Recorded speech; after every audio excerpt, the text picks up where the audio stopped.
And just minutes before I came here, I noticed a hopeful sign that maybe the new Obama administration may move in this direction, because just today, TARP Special Inspector General Neil Barofsky has said, there's a quote, "Oversight of the executive compensation restrictions imposed on TARP recipients is a vital component of ensuring that tax dollars are not squandered by corporate executives seeking to profit illicitly from the government's unprecedented and historic bailout of the financial industry."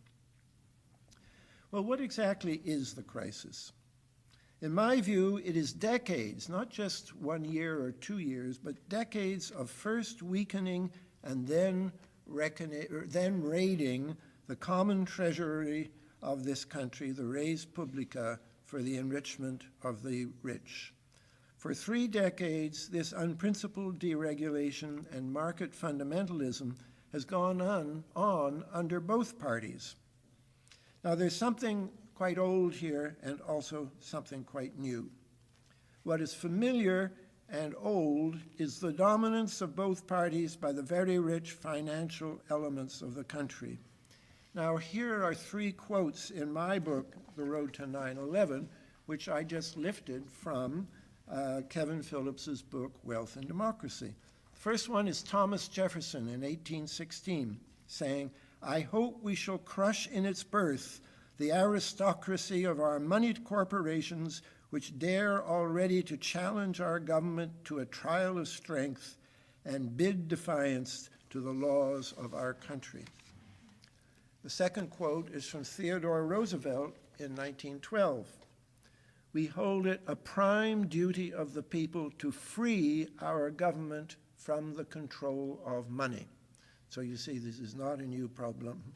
The third one is a letter from Franklin D. Roosevelt in 1933, a private letter to Colonel House, and he says, quote, "The real truth is, as you and I know, that a financial element in the larger centers has owned the government ever since the days of Andrew Jackson." Well, you're hearing that from high authority, and you're hearing it over and over again. The election of 2001 recalled the election of Rutherford Hayes in 1876, which was won by 1 vote in a special congressional committee. Hayes went on to inaugurate the Gilded Age of robber barons, and incidentally used the U.S. Army to break a railroad strike by shooting and killing 70 striking railwaymen. The Gilded Age ended with the reforms of the progressive era. I'll come back to that. Bush, in 2001, also won by 1 vote. In this case, it was the black vote, Clarence Thomas. His presidency became the climax of a new Gilded Age. In my book, and I spend about 4 or 5 chapters on this, I show that the new Gilded Age began in 1975 when 2 men in the Ford White House with the familiar names of Donald Rumsfeld and Dick Cheney made some crucial changes using their vantage point as Chief of Staff and Deputy Chief of Staff. I'll oversimplify my 4 chapters into a single phrase. Rumsfeld and Cheney, faced with tough decisions after the failure of the Vietnam War, prepared for Rockefeller republicanism, a regulated economy in cooperation with trade unions, to be replaced by Reagan republicanism, a free market economy crushing trade unions. Now, as to what the consequences of that were for this country, I'm going to ask you to listen to Professor Edward Wolff in the year 2003, and this is his voice now.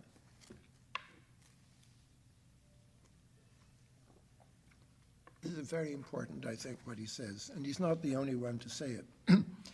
"We have had a fairly sharp increase in wealth inequality dating back to 1975 or 1976. Prior to that, there was a protracted period when wealth inequality fell in this country, going back almost to 1929. So you have this fairly continuous downward trend from 1929, which of course was the peak of the stock market before it crashed, until just about the mid-1970s. Since then, things have really turned around, and the level of wealth inequality today is almost double what it was in the mid-1970s. Now, Peter Dale Scott, am going to interject for a moment and say, when I first came to Berkeley in the 1960s and was surrounded by Marxists, I would always say that I was not a Marxist because in America, you did not have the sharply delineated classes that Marx saw in Europe a century earlier and the kind of class war that went with it. But I have to say that since 1980, things have changed. We don't have many Marxists anymore, but for the first time, we are beginning to see the kind of conditions where Marxist analysis might apply, and even the beginnings, and it's only that, I don't want to overstress this, but the beginnings of a possible new class war, which seems to be mostly waged from the top down, not from the bottom up. Now here's Professor Wolff again. Up until the early 1970s, the US actually had lower wealth inequality than Great Britain, and even than a country like Sweden. But things have really turned around over the last 25 or 30 years. In fact, a lot of countries have experienced lessening wealth inequality over time. The US is atypical in that inequality has risen so sharply over the last 25 or 30 years. And at the end of my talk, I will say a little bit about Russia and Mexico, two other countries where we have seen the same increase in inequality. Not very inspiring examples, I may say, Russia and Mexico. Now, past excesses of American wealth, as in the Gilded Age and the 1920s, have been followed by political reforms, such as the income tax, to reduce wealth and income disparity. The Gilded Age was followed by Theodore Roosevelt and the Progressive Era. The Wall Street bubble of the 1920s, which is so much like what we've just seen in the last year or so, was followed by Franklin Roosevelt and the New Deal. This zig and zag of incipient plutocracy followed by reform has been a fundamental rhythm of American politics since Andrew Jackson. The question is whether we can see it happen again. As Kevin Phillips has warned, this type of reform must happen again very soon, or it may not happen at all. And this is Kevin Phillips. As the 21st century gets underway, the imbalance of wealth and democracy in the United States is unsustainable.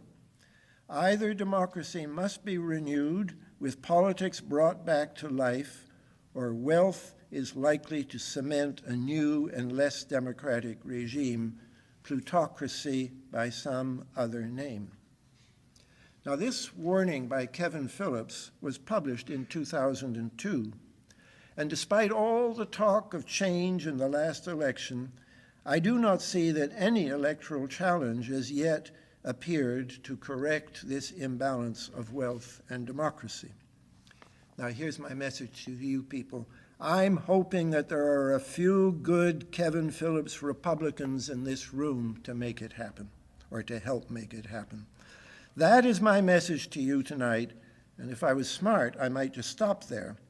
But I want to add a little more sense of urgency to my remarks and also offer a personal prescription for what I consider to be an urgent change that is needed.